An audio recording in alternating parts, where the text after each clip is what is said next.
Hey, what's going on, everybody? I'm on my prayer walk, and I felt like the Lord wanted me to share this with you guys today, and I think it's going to resonate and really encourage some of you.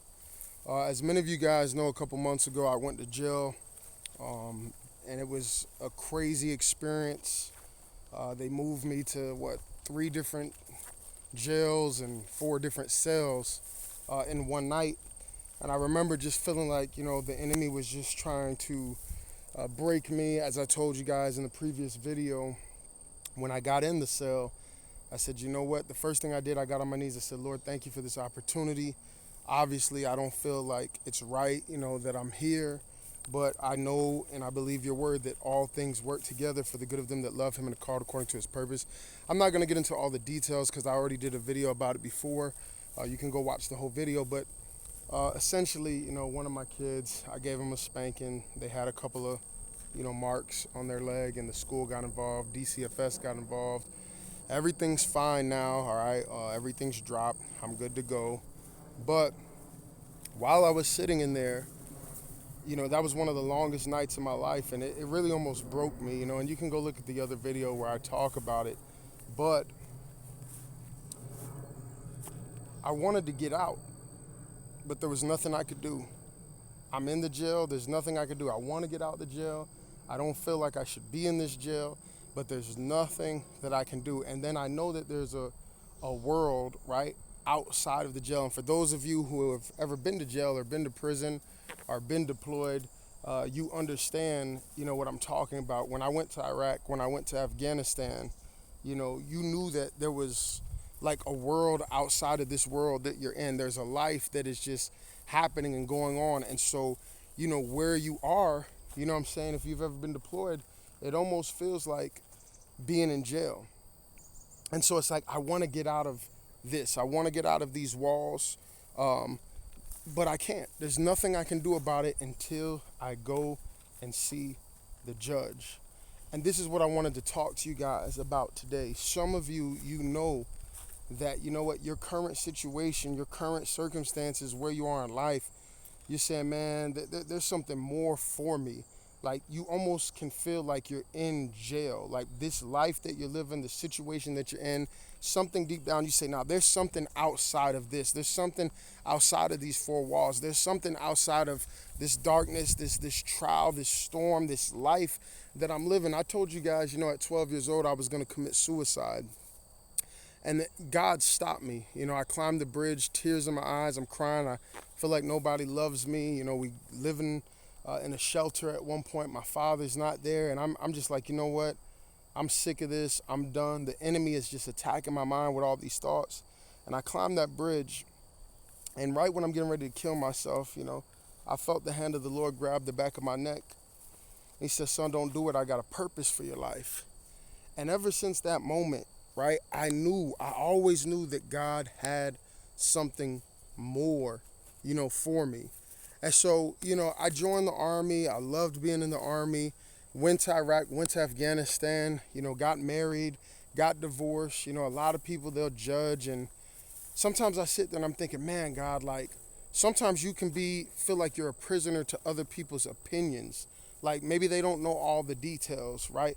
But they judge you for it. Like, they just see, the end result, or they're on the outside looking in. And I'm like, man, if people really knew what I went through, especially, when I was in Korea or Iraq or Afghanistan, what they would see is not, oh man, this guy's divorced, he's disqualified, he must have did this. What they would see is like, yo, that guy kept seeking God no matter what. He kept seeking God through the hurt, through pain, through betrayal. Like, that's what they would see, And so sometimes it's like, man, God, you feel like you are in a jail of what other people think about you, and what other people think about you is not always true. And so then you get in this situation where you feel like, man, what people think about me, what people feel about me, how they view me, maybe is hindering progress, hindering me going forward. And so some of you, you might feel like, man, you're in a jail cell and you just want to get out. But what did I tell you? I couldn't get out until I went to see the judge. And there have been many times in my life where I know God has more for me, but it feels like I'm in this jail cell, like I've hit this ceiling. I can't go any further. There's a promised land, and I can't fully walk into it like I can see it, right? I'm flirting with it. And for some of you, you maybe feel like you're not even flirting with it. You can't even see it. Everybody's at a different level of this, right? But you just know there's more, and I want to get out of where I am into the more. Guess what the Lord wants me to tell you guys today? You're not going to get out until you go see the judge, right? Now, when you go to jail, you got the lawyers, you got all these people, arguing on your behalf. You got the people that are trying to prosecute you, they're trying to condemn you. They say, hey, you're never going to get out, right? This is your life. You're never going to overcome. You're never going to do this. You're never going to do that. You're never going to make it, right? It's the same thing happening in the spirit, because the Bible says we wrestle not against flesh and blood. You feel like you're in a jail, and there's this accusing, prosecuting voice saying, you know what, you're never going to get into the promised land. You're too messed up. You're too jacked up. Look at your past, right? Look at this mistake. Look at that mistake. But guess what? Regardless of what they think, you have to go see the judge. And the thing with God is he is a righteous judge. He's not a judge that's going to be manipulated by the opinions of people. See, God knows the truth. God knows that, people can look at my life and say whatever they want, but he knows the real details, that all these years it's been a fight for me. And I've always just kept going with God, kept chasing God. Now, people, they're going to look at it, they're going to analyze it, and they're going to come to a different conclusion. He's a this, he's a that. And sometimes it feels like what people feel is constricting you, right, to this jail. Even sometimes what you feel. But guess what? You got to go see the judge. God opens doors that no man can shut. There's some things right now going on in my life I get so discouraged about. I said, man, God, maybe if I just stop talking about this, stop talking about that, if I be more like this, maybe they'll let me out the jail. Maybe they'll let me in the cool kids club. Maybe if I kind of bend a little bit, water down a little bit, maybe I'm doing too much, they'll let me out. And God always has to remind me, it's not about them letting you out. I'm the judge. I hold the key. I'm the one that's opening the door. He knows the way that I take. And when he's tried me, I'll come forth as pure gold. See, you might feel like you're in a jail and you say, man, God, I know there's more for my life. But the reality is, at the end of the day, right, God is in control of when you get in and when you get out. He never loses control. And so my mindset, what I have to do all the time when I start feeling a little down, I start feeling a little discouraged, maybe start feeling a little rejected, or maybe just feel like I'm not tapping into the more that God has for me, I have to remind myself, okay, God, you're in full control. And the same thing that I did when I got in the jail cell, right, the literal jail cell, I dropped to my knees and I said, Lord, I don't understand why I'm here, why this is happening.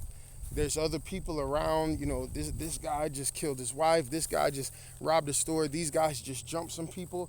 I was just trying to do the right thing, according to your word. But here I am, God, I don't understand it. I don't get it. But if I believe your word, then you know what? God, I thank you for this opportunity. And then, God, why am I here? Is there anything in me that you're trying to work on? Is there anything in me that I couldn't see? Maybe, right, God has allowed you to be in a season, right, where you're just locked in or locked away or on the island of isolation because he's trying to get your attention. And when he gets your attention and you allow him to show you, right, the thing that you need to work on, now that's the key to you getting out. And the judges, what the judge says, look, well, okay, you got to do this, you got to do this, maybe you got to take this class, maybe you got to pay this fine, and then we'll let you out. It's the same thing, right? You go when you're in the jail, you're going to go see the judge, and then they're going to determine, hey, if you're guilty, this is what it is. But in order to get out, you need to do this, you need to do that, you need to do that. It's the same thing with God. And I'm telling you right now, you might feel like you're locked up, overlooked, rejected, that you're not in the life, right, that you want to be. You know there's something more, but you feel stuck. You can get out when you go see the judge. I would just advise you, and I'm doing this all the time. That's why I'm out here on my prayer walk. I said, Lord, I'm kind of getting in my feelings a little bit, but is there something that needs to change in me? Is there something that needs to shift in me? Is there something that I need to contribute or do differently in order for me to go to the next level? And so, you know what? Through the years, that's what it's always been. I keep going, I keep growing no matter what. It's not always pretty, it's not always perfect, but God just keeps expanding, and you keep repeating that process. Now the devil, he's gonna keep trying to get you in your feelings, right? The devil's gonna keep trying to get you in your emotions. And I've told you guys this before. You're walking this path, look, I got all this stuff hitting me, right? Scratching me, and it's like, you know what? Maybe I should just quit. Maybe I should just turn around and go back to the easy path. That's what the devil wants you to do, because he knows if you keep going and you keep pressing and you walk by faith and not by sight. My sight is telling me, man, it's over. This is uncomfortable. If this is what it takes, right? I don't even want it anymore, right? That's what my feelings are saying. Then you know what? Oh, I'm over here because, well, if I had my dad in my life, I wouldn't have to go through this. And you know what? If this person wasn't like this, and if the church wasn't like that, and if these people weren't this, and if this one wasn't fake, you know what I'm saying? I wouldn't have to be going through this. That's the wrong mentality to have.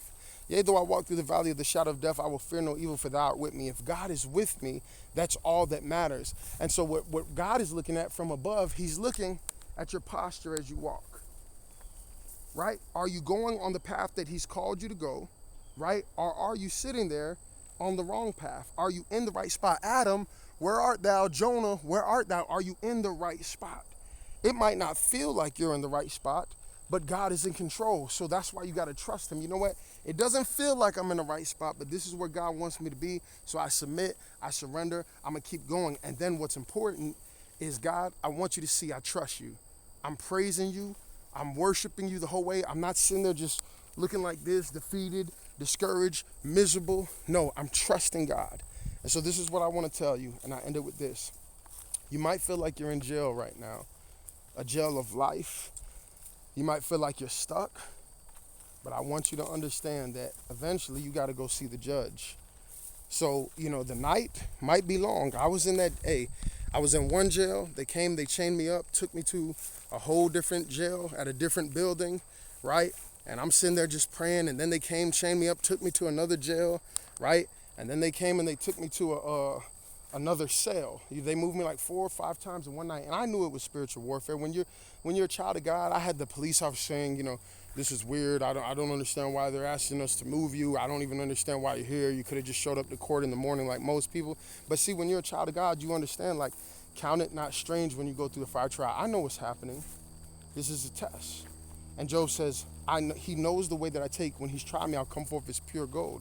The steps of a righteous man are ordered by the Lord. So I just want you to be encouraged. Look, God is in full control, and he's watching, and he's observing.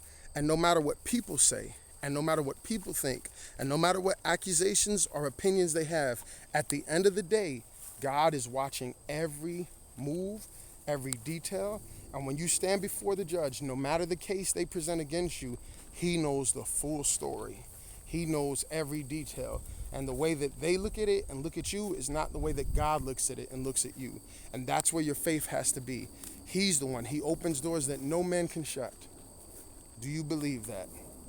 Then trust him, because you're about to have a jailbreak pretty soon. And let me just quickly add this, right? So when you're in that jail, the devil will get to talking to you. And so now there's this battle in your mind. Man, what can I do to get out of this jail? And so now maybe you have thoughts of compromising. You got thoughts of watering down. You say, because you think that it's people who can get you out of the jail. You think that people are in control of your destiny. You think that people are the ones that hold the key. And you forget that, hey, I got to go see the judge. And my judge is righteous. And so you sit there and you start thinking, man, how can I get myself out of this? And that's where we go wrong. We start compromising. We start watering down. We start idolizing people, putting people on a pedestal. And so instead of chasing after the judge, what do? We're chasing after people. And people can't do for you what God's going to do for you. So, just think about that. You feel like you're in a situation where you're stuck, you're locked up, you're in jail. God is the one that opens doors that no man can shut. They can't keep you locked in there. It's not a demon. It's not a witch. It's not an opinion. It's not a person. It's not an industry. It's not an organization. It's not a church that can keep you restricted and bound when God wants to set you free. And you got to know that. You got to believe that with all your heart.